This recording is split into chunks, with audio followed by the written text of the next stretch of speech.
Salut gang, aujourd'hui je pensais faire une petite vidéo pour aider ceux qui aimeraient débuter à la chasse au dindon sauvage.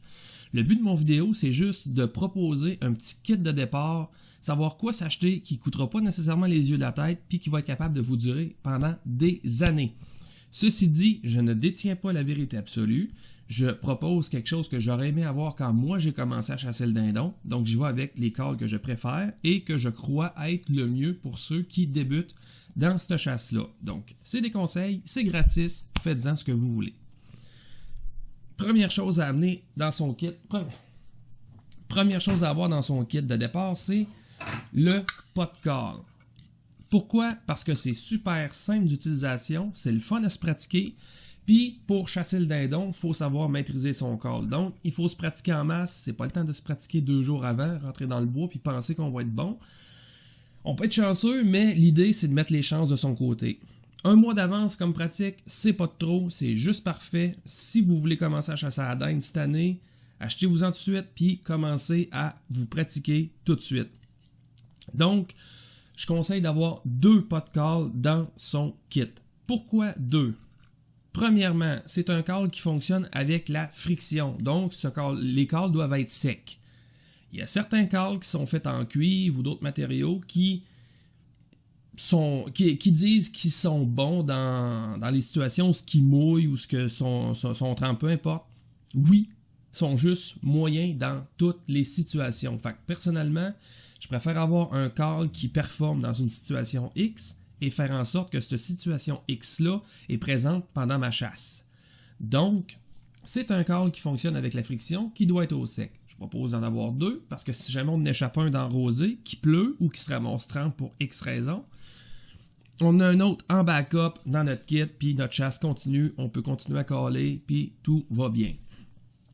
Deuxième raison pourquoi je propose d'avoir 2 calls comme ça, c'est simple, on veut avoir un autre pitch. On va avoir un deuxième son. Parce que le matin, souvent, mais je vais parler par expérience, quand je chasse la dinde le matin, je commence avec rien qu'un call. Puis je vois, si jamais il répond le mâle, je vais essayer de l'attirer avec celle-là. Mais ça arrive des fois que le mâle, il n'est pas plus intéressé que ça, il veut pas trop se bordrer. Maintenant, on arrête de caller avec un, puis on sort l'autre pitch, puis là, ça peut faire la grosse différence. Parce que peut-être le son de l'autre va vraiment le primer, ça va le craquer solide. Puis même des fois, je sors le deuxième call, et puis il y a une dinde qui n'a jamais répondu au premier, mais qui me répond en enragé, puis elle est vraiment plus proche, elle est vraiment dans une direction opposée.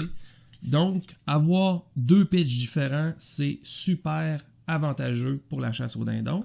Même que, habituellement, les pot calls, ça vient en kit. On a un pot call et un striker. Si jamais ça vient en kit comme ça. Donc, en achetant 2, on se ramasse avec 2 strikers, puis 2 pot calls, évidemment. Ce qui donne, en théorie, 4 sons différents parce qu'on peut interchanger les strikers selon les pot calls.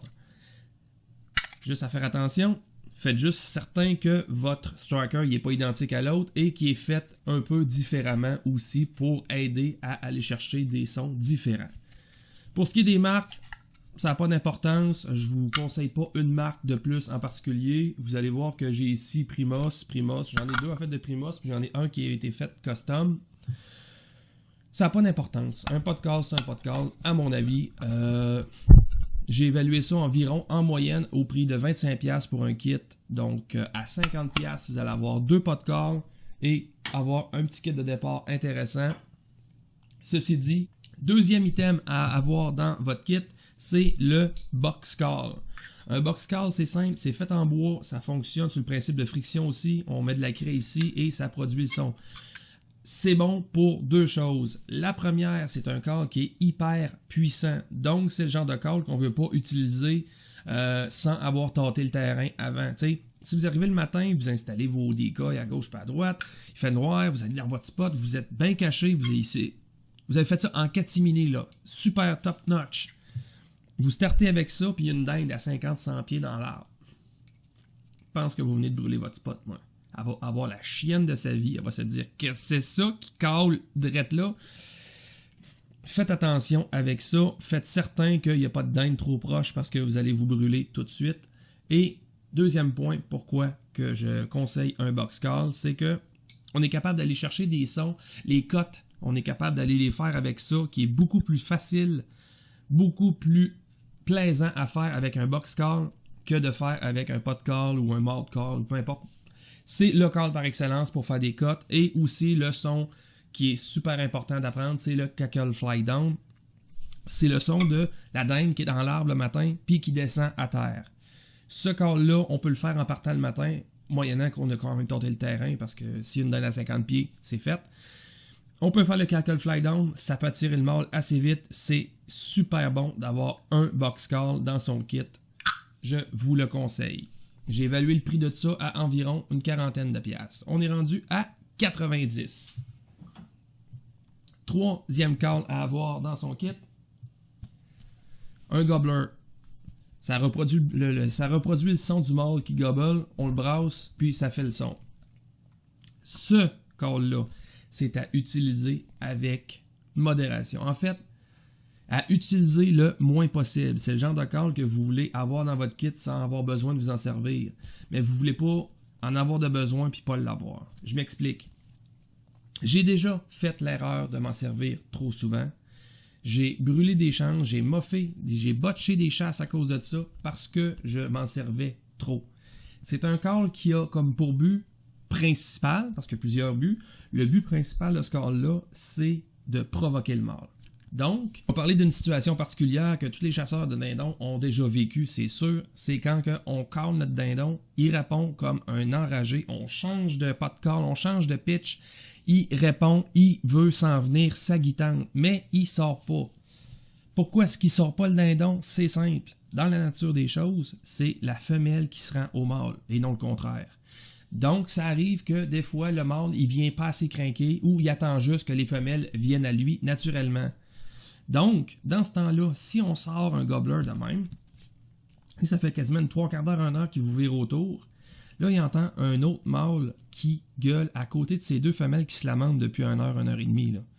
Il va capoter, il va faire un blackout. Hey, sa compétition est sur le bord d'y voler ces deux femelles, ça ne marchera pas de même. Il va s'en venir, il va être craqué, puis il se dirige directement sur vos aplats pour aller le sacrer une volée. Mais en fait, au mâle principalement, parce que les femelles, il veut faire autre chose avec. Donc, ceci dit, le seul temps que je m'en sers, c'est quand le mâle vire autour, qui sort pas, qui gosse, qui glande. Je sors ça dans la face, puis je dis, hey le grand, si tu t'en viens pas, c'est moi qui les ai. Oubliez ça, ça marche à 80% du temps. À date, moi, ça a été mes plus belles chasses avec ça. Provoqué net, le dindon, il arrive primé. Puis merci, bonsoir, en pleine face. Dernière, c'est vrai, le prix. Ça, j'ai évalué que ça valait à peu près une trentaine de piastres. Donc, on est rendu à un kit à 120 piastres. Dernière chose à avoir dans son kit, là, je n'ai pas avec moi, mais c'est un appelant. L'appelant, là, OK?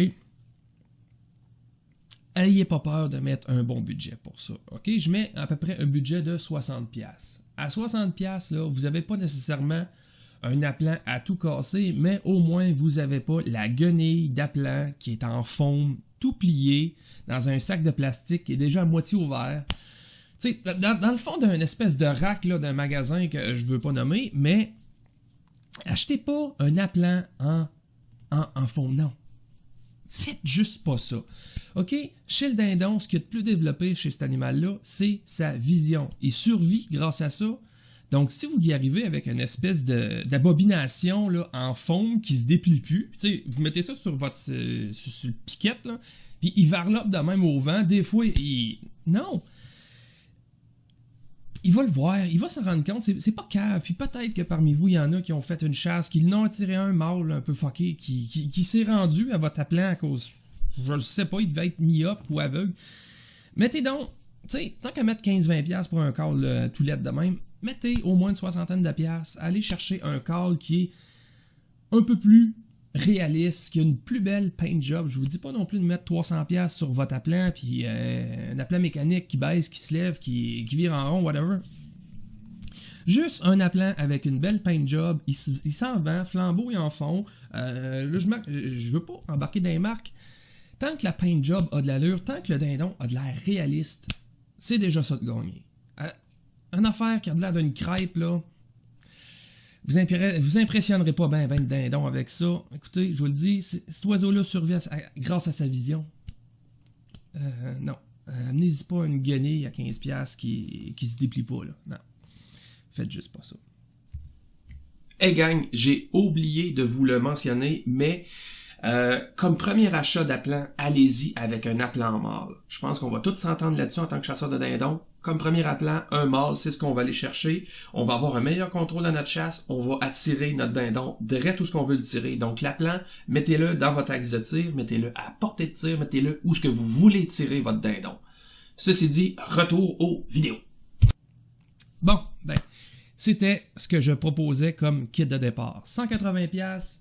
Je pense qu'on est en business, c'est pas le kit parfait à mon avis. J'ai pas fait allusion à certains autres calls qui existent parce que je trouve que pour débuter, surtout le mode call, call que j'aime vraiment utiliser à la chasse, le mode call, je vous le conseille pas en partant. Ça peut décourager certaines personnes, c'est dur d'utilisation. Faut connaître un peu les modes call pour s'en servir, sinon c'est un apprentissage, c'est long. Si vous tripez pendant votre chasse de cette année, je vous conseille de sortir de la chasse, allez vous acheter 2 modes call, commencez à vous pratiquer avec ça après la chasse. Vous verrez, vous allez avoir 1 an pour vous pratiquer, pour être bon, pour vous dire que oui, ok, c'est beau le mode call, je le maîtrise, ça va bien. Mais sinon, tenez-vous-en au pot call pour commencer, tenez-vous-en avec le box call, avec le gobbler. Je suis convaincu que ce kit-là, vous allez avoir toutes les chances de votre côté pour faire une belle chasse. Quand j'ai commencé à chasser le dindon, j'ai commencé avec un pot de call, pas d'appelant, pas rien. J'ai réussi à faire ma chasse pareil. Par contre, j'aurais aimé ça avoir ce kit-là pour commencer. 180$, c'est pas trop cher, hein? Ça va vous durer pendant des années. Puis, au fil du temps, vous allez pouvoir augmenter votre arsenal. Vous allez pouvoir, admettons, acheter un deuxième appelant, acheter, admettons, d'autres calls.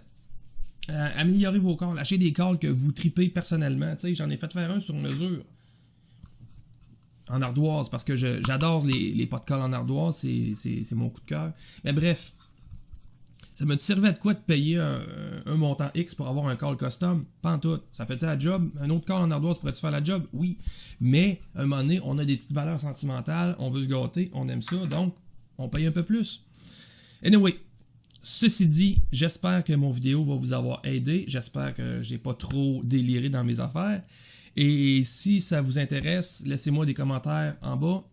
Je pourrais faire des vidéos sur vous montrer un petit tutoriel comment caller, comment utiliser le pot de call, le mode call, le gobbler. Je suis pas nécessairement un expert fini, mais je fais mes chasses à tous les années, je tire mes 2 dindes, fait que je suis à l'aise de dire que je me débrouille pas mal pour être capable d'en montrer à ceux qui en connaissent pas tant.